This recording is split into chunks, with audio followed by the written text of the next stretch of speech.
Assalamualaikum warahmatullahi taala wabarakatuh. Alhamdulillahi rabbil alamin.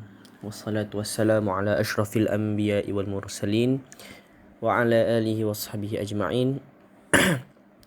Qala rabbana shrah lana sudurana wa yassir lana umurana wahlul 'uqdatam min alsinatina yafqahu aqwalana. إلهنا أنت مقصودنا ورضاك مطلوبنا أعطنا محبتك ومعرفتك. Assalamualaikum warahmatullahi taala wabarakatuh. Okay, Alhamdulillah, bertemu sekali lagi kita dalam sesi kelas Maharat tingkatan 1, yang mana pada hari ini kita akan menyambung sedikit, menghabiskan bab 3, yang mana bab 3 ini membincangkan berkenaan pengetahuan atau ketahui berkenaan al-lahnu. Okey, kesalahan-kesalahan dalam Al-Quran.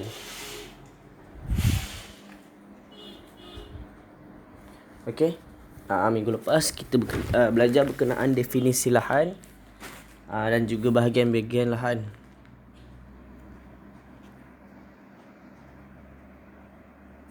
Okey. Minggu lepas kita belajar berkenaan lahnun dan juga bahagian-bahagian dia. Okey, minggu ni kita akan pergi lebih mendalam apa yang maksudkan dengan lahan jali dan hukumnya, dan juga lahan khafi dan hukumnya. Okey. Okey, kita tengok kat situ. Di sini dia ada tunjukkan perbualan lah antara at-talibah, iaitu pelajar, dan al-ustazah, dan guru dia. Okey. Apa soalan daripada pelajar tu? Ma huwa al-lahnul jali wa ma hukmuhu? Apa maksud, apakah dia lahan jali, dan apakah hukum dia? Okey. Ustazah tu jawab apa? Boleh ramai-ramai tengok. Al-lahnul jali huwa khata' yatra'u 'ala al-alfaz. Maksudnya lahan jali ni adalah lahan jali huwa khata' yatra'u 'ala al-alfaz. Adalah satu kesalahan yatra'u 'ala al-alfaz, yang terlintas ataupun yang terjadi ke atas sesuatu lafaz. Okey.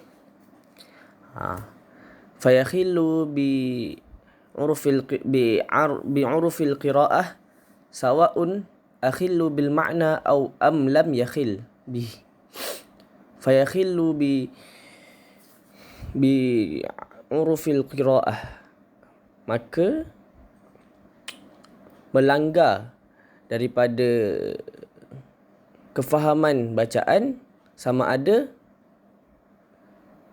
akhillu bil makna, maksudnya kat sini melanggar pada maksud, am lam yakhil, ataupun tak melanggar maksud. Okey. Dia nak kata satu kesalahan yang berlaku dalam sesuatu lafaz ni, sama ada dia mengubah maksud ataupun tak mengubah maksud, dipanggil lahan jali. Okey. Wa ya'rifu hadzal khata' ulama al-qira'ah wa 'ammatun nas. Okey. Dan diketahui kesalahan ini ulama-ulama qiraat dan juga orang awam. Maksudnya bila kita baca dan salah, ulama pun tahu yang tu salah, orang biasa pun tahu itu salah. Okey. Wa hukmuhu haram fayu'athimu al-qari' bi fi'lihi, dan hukum dia haram, berdosa apabila seorang yang membaca Al-Quran tu buat kesalahan ni. Okey. Itulah dia perbahasan daripada seorang ustaz, yang mana dia merujuk kitab Al-Wadih fi Ahkam Al-Quran. Okey. Tu kat ujung tu nama kitab. Okey. At-talibah. Okey, seterusnya dia sambung perbualan seterusnya. Ma hiya al-amthilah allati takhillul ma'na? Apakah dia contoh-contoh yang membawa kepada kesalahan makna? Okey. Kat situ. Takhillul makna, maksudnya kat situ melanggar maksud ataupun kesalahan maksud. Al-ustaz dia menjawab, wa minal amthilah allati takhillul makna. Okey. Antara contoh-contoh yang membawa kesalahan ataupun yang melanggar maksud, makna, ibdal al-harakat bil harakat, menukarkan baris dengan baris. Harakat ni bukan panjang yang berapa harakat tu. Harakat ni kat sini maksud dia baris. Okey. Harakat bil harakat. ka ibdal al-fathah bi dhammah, seperti bertukar baris fathah baris atas bi dhammah dengan baris depan. Fi kalimah an'amta ila an'amtu, dalam kalimah an'amta baris atas dia kepada an'amtu, yang mana kalimah tadi bertukar daripada baris fathah kepada baris dhammah. Okey, fi qawlihi ta'ala siratal ladzina an'amta alaihim. Itu contoh dia. Okey, tapi kesalahan maksud dia bertukar, dibaca macam mana? Siratal ladzina an'amtu alaihim. Tak boleh baca macam tu. Haram. Sama ada kita sengaja ataupun tak sengaja, ataupun sama ada dia akan mengubah maksud ataupun tak mengubah maksud, hukum dia tak boleh. Okey, sebabnya apa? Sebab ni kesalahan yang sangat jelas. Lahan jali ni kesalahan yang sangat jelas. Memang tertulis baris atas, kita tak boleh baca baris depan. Okey, tu yang pertama, contoh yang melanggar maksud. Okey, contoh yang kedua, ibdal harf bil harf, tukar huruf dengan huruf. Ka ibdal harf sad bisin fi kalimah wa'asa ila wa'asa.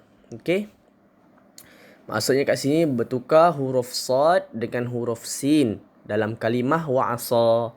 Okey, dia baca wa'asa sepatutnya, tapi disebabkan bukan tertukar, berlaku kesalahan dengan bertukar huruf sad kepada sin tu, dia baca wa'asa. Okey, yang betulnya qala Allah Ta'ala fakadzdzaba wa'asa, itu yang betul.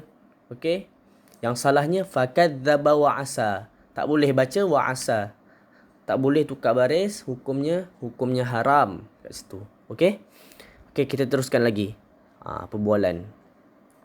Murid bertanya kepada ustaz ini lagi sekali, at-talibah ma huwa al-mithal alladhi la yakhillu makna, apakah contoh lahan jali tapi yang tidak melanggar ataupun tidak merubah makna? Okey, al-ustaz ustaz jawab, al-mithal alladhi la yakhillu al-makna ka tahrikud dal bid-dham fi kalimah lam yalid. Okey, ila lam yalidu. Fi qawlihi ta'ala lam yalid wa lam yulad. Okey, maksudnya kat sini al-mithal alladhi la yakhilu makna, contohnya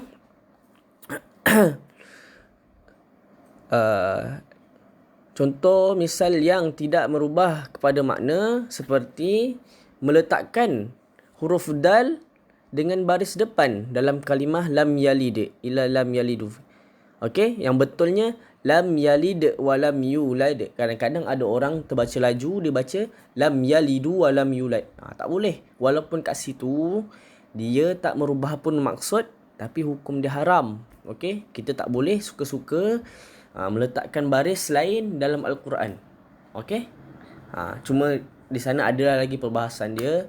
Ada di tempat, mana-mana tempat yang kita boleh letakkan baris, seperti kita nak memulakan bacaan pada hamzah wasal, macam mana? Kita kena letakkan baris apa? Kat situ boleh. Yang ini tak boleh. Lam yalidu, tak boleh baca macam tu. Dia kena lam yalid wa lam yulad. Kalau terbaca lam yalidu, ulang balik. Lam yalid, baca betulkan balik. Lam yalid wa lam yulad. Okey, kita teruskan lagi. Dah 8 minit Al-lahnul khafi wa hukmuhu, lahan khafi dan hukum dia. Okey, kita lajukan sikitlah. At-talibah. Kat sini anak murid tu bertanya, ma huwa al-lahnul khafi wa ma hukmuhu, apakah dia lahan khafi dan apakah hukum dia? Lahnul khafi huwa khata' yatru' ala al-alfaz. Lahan khafi adalah kesalahan yang terlintas ataupun terjadi ke atas suatu lafaz, fayakhillu bi'arfil qira'ah wa la yakhillu bil makna. Dia melanggar dalam sewaktu dalam kefahaman qiraat dan tidak menjejaskan makna. Okey, kat sini maksud dia baca salah tapi tak ada menyebabkan kesalahan pada makna. Wa yu'rafu hadza al-khata' ulama al-qiraah, dan kesalahan ni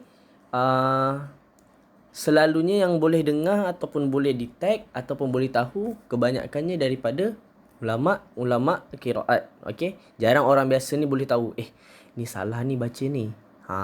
Ni salah ni baca. Okey. Wa qala al ulama hukmuhu makruh wa muayyib inda ahli tajwid wa qila haram. Okey. Dan berkata para ulama hukum dia makruh, dibenci, dan wa muayyib inda ahli tajwid, dan menjadikan keaiban di sisi ahli-ahli tajwid. Okey, hukum dia sangat-sangat yang mengaibkan lah, walaupun dia tidak haram. Hukum dia makruh. Okey, tapi wakilah haram, dan ada sebahagian pendapat lain yang mengatakan haram. Okey, kat mana sumber daripada perbahasan yang ustaz ni cakap? Dekat kitab Al-Wadih fi Ahkam Tajwid. Boleh tengok. Kalau nak lebih mendalam belajar pasal benda ni, boleh buka kitab Al-Wadih fi Ahkam At-Tajwid. Okey. Okey, seterusnya at-talibah. Ma hiya al-amthila al-lahnul khafi? Apakah dia contoh-contoh lahan khafi?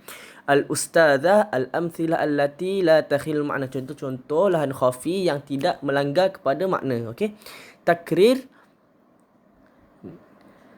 ar-ra'at fi kalimah ar-rahim fi qawlihi ta'ala. Maksudnya dia mengulang-ulang ra tu dalam kalimah ar-rahmanir. Macam itulah contohnya. Bismillahirrahmanirrahim. Tu yang betul.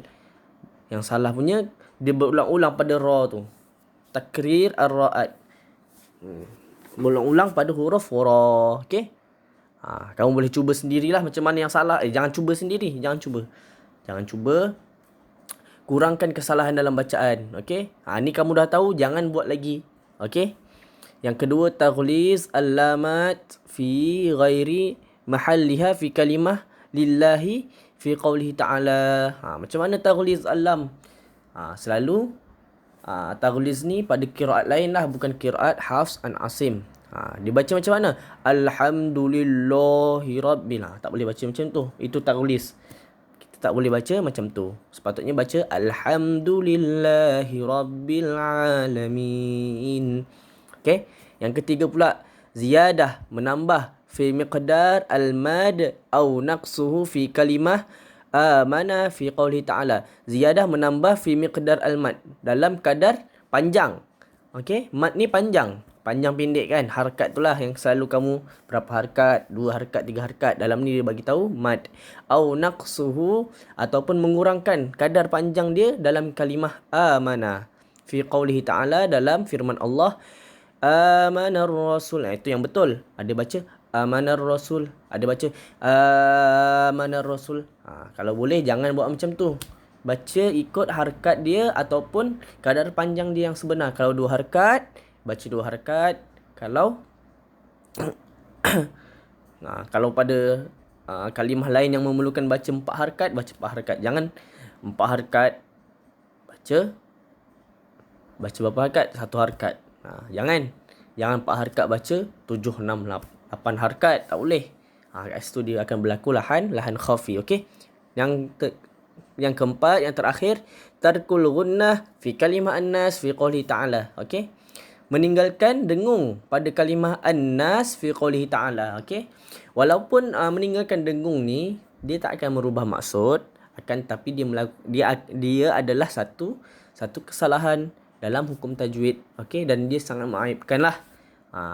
Tak bagus untuk kita meninggalkan dengung. Sebagai contoh bacaan, Qul a'udzu birabbin nas. Itu yang sebenar. Kita kena bacakan dengung. Okey. Kalau tak dibacakan dengung macam mana? Qul a'udzu birabbin nas. Tak bagus baca yang macam bacaan yang kedua ustaz baru baca ni. Sangat-sangat tak bagus. Sepatutnya kita kena tunaikan hak dengung kat situ sepanjang 2 harakat. Okey. Sekadar tu saja untuk daripada ustaz untuk hari ni. Qulu qawli hadza astaghfirullahal azim. Sekiranya di sana ada pertanyaan ataupun sebarang komen untuk menambahbaikan ataupun pembetulan, boleh tulis di ruangan komen ataupun DM ustaz lah. Ustaz ada tinggalkan nombor dekat Google Classroom, yang mana belum subscribe boleh subscribe. Yang mana nak komen apa-apa boleh komen. Boleh like sekali video ni. Okey. Okey, itu saja daripada Ustaz. Assalamualaikum.